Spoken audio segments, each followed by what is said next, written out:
পরপর 5টি সংখ্যার যোগফল দেওয়া আছে 560। শেষ 5টি সংখ্যার যোগফল কত? এখন আমরা যদি বের করতে যাই 5টি সংখ্যার যোগফল, 5টি সংখ্যার যোগফল আছে 560।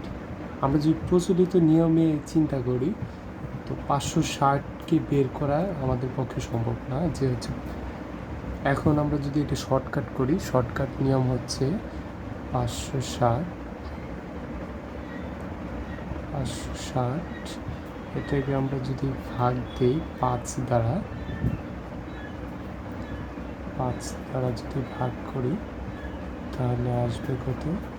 5 100 500 আর হচ্ছে 60, 5 12 60, 112। তো আমরা কি পেয়েছি?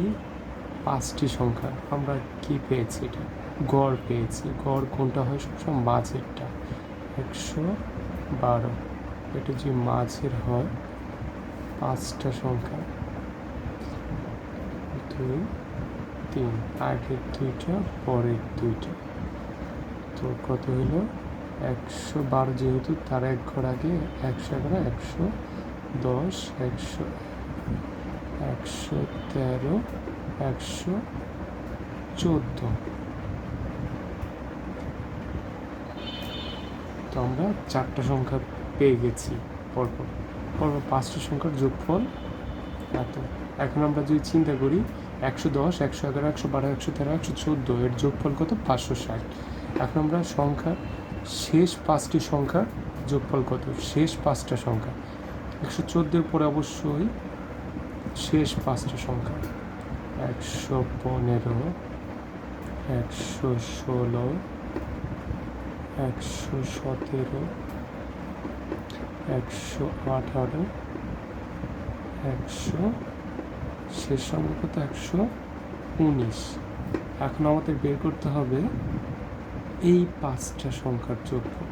এই 5টা সংখ্যার যোগফল আমরা যদি মাঝের এই সংখ্যাটাকেই যদি আমরা গুণ করে দেই 5 দ্বারা, 117 গুণন 5, 5 7 35, 5 3, 5 আগে 5 8, 5 আগে 5, 585। আমরা কিন্তু রেজাল্টটা পেয়ে গেছি, উত্তর 585। এভাবে আমরা সহজেই অঙ্কগুলো করতে পারি।